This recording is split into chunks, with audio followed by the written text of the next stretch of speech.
I've been seeing a really interesting new trend lately of a lot of people in our comment section of our YouTube and Instagram videos saying, don't listen to this guy. Just put this prompt into ChatGPT and it'll tell you exactly what you need to know.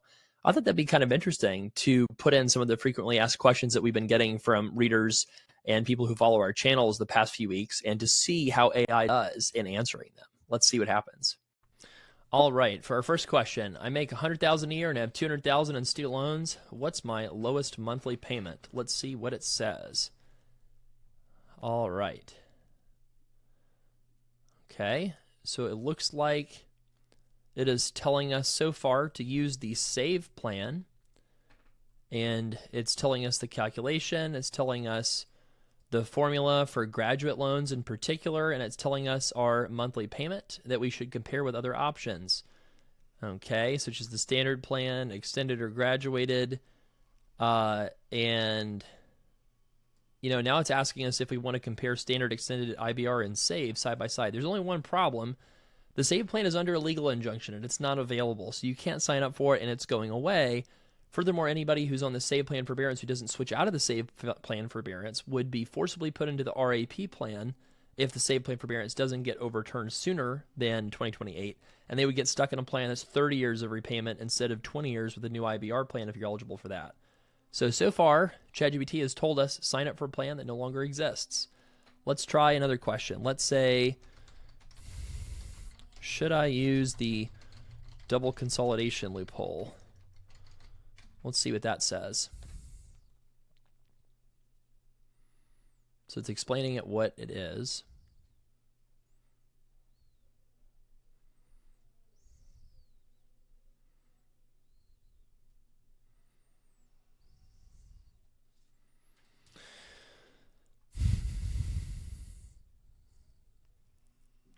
So it's telling us now that someone needs to get moving before July 2025 to get into the loophole because it closes, and so you need to act before then. Well, one problem: this prompt is being served after July 2025, so this is totally irrelevant. This doesn't apply because all of the rules changed. Double consolidation may be useful if somebody really, really needs to get low IBR payments while they're waiting for the enactment of the One Big Beautiful Bill Act, which moves people from ICR to the IBR plan if they sign up for that by the deadline. But this is totally outdated information, and it's probably because it's scraping it from a website like ours. It's Student Loan Planner, as my guess. Let's see. Let's ask another question. Let's say I make 100,000 income and my spouse has, let's say 700,000 income, let's say, and no student loans. Should I file my taxes separately? Let's see what it says. Hi, sorry for being invisible. So anyways, if I look at what happens next, okay, how save treats income. So it's telling me how the save plan treats income. And then it's telling me what my payments are under save if I file taxes separately. It's telling me how much money I'm going to save. And then it's telling me it's the obvious choice. So it's saying with your spouse at 700K income and you at 100K with 200K loans, filing separately saves you a fortune. Let's see. It can, yeah, so it's let's see here. So, okay, let's see how it does with tax savings. Let's see what happens. And I'm going to pull up a calculator while it's thinking. All right.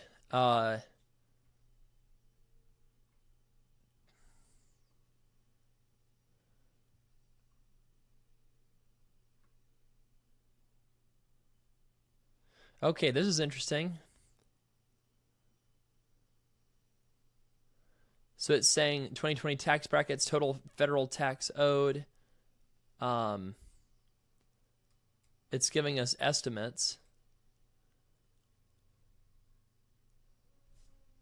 Filing separately actually saves your household about $21,000 in federal taxes because the spouse's income stays in the same top bracket either way. That's contradicting what it says. It says total federal tax owed $190K for married filing separately, jointly is $211, and so it's saying that you save $21,000 in taxes by filing taxes separately. Let's compare that to my calculator here. Actually, it says that married filing separately, in this case, compared to filing joint, would cost you about $20,000, and it would cost you $20,000 more than filing joint. So ChatGPT, in this case, got the total amount of the extra taxes, additional extra taxes owed roughly correctly. The problem is it put it in the wrong category. This 190, I think, should be under the filing jointly number. The filing separately should be under the 211 number. So it got the total amount of federal taxes extra owed roughly correctly, but it put it in the wrong direction. So it's a $40,000 directional error in terms of how much extra taxes were owed. Now let's see, when should I amend this tax return? Let's see how that does.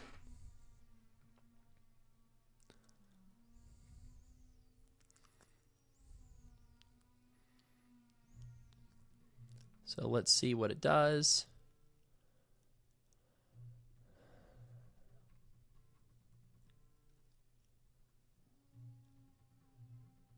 So it says file the amended return as soon as possible, then recertify with your servicer. That way it'll drop your payment much sooner.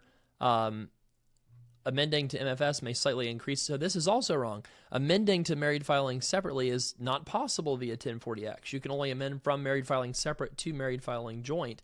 So this is wrong as well. I'll say, what if I live in a community property state like California? How does this impact things?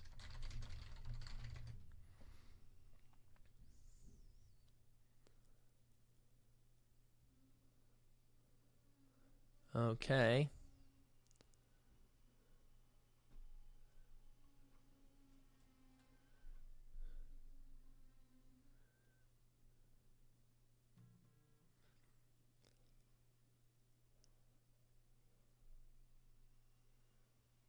Let's see. So at least it caught the alternative documentation of income, right? But it's emphasizing the payment of $3,200 a month, and it's still emphasizing the payment under save. So far, let's kind of recap. We had it giving us advice on the save plan, which is not available. It told us to do the double consolidation by July 2025. That deadline's already passed. It told us about married filing jointly and separately, and it's saying to file separate, which is directionally right. But it's also saying that we pay way more in taxes by filing jointly than filing separately, which is wrong. It says that we owe about $21,000 in extra federal taxes, but it's only that if you file separate, not if you file joint. It got that wrong. And it's telling you that you should amend your joint tax return to married filing separate as fast as possible to get a lower payment amount, even though you're not allowed to file a joint to separate tax amendment. So I think that the problem with relying on advice from something like ChatGPT is it's worth what you pay for it. If it's free, then the advice is not obligated to be in your best interest, and it's not even guaranteed to be correct. In fact, ChatGPT can make mistakes. Check important info. They're protecting themselves by essentially what they're doing is they're scraping content like what's available on Student Loan Planner for small websites like ours that haven't figured out how to protect our IP from AI yet. They're scraping all of our content, and so for anything that's static that doesn't change, ChatGPT can be pretty powerful to kind of explain things to people, right? But the problem is for anything that's constantly changing, where you have to have judgment, where you have to be on top of different rules and regulations, and especially if you have to be aware of math, AI is not as strong yet on certain kinds of math that is constantly changing and predicting things for the future. And again, it's sort of like if you have 6 figures of student loans, you are sort of relying on AI advice at your peril, because as I've demonstrated in this video, a whole bunch of the advice is, not only garbage, it's completely incorrect. And, if you're going to look for, places to get good advice, there's plenty of spots out there, but be very cautious before you commit, your entire financial future to something that AI tells you, because as I've demonstrated, it is often wrong. So if you have any questions or comments, if anything surprised you, put them in the comments section. Thank you for following Student Loan Planner.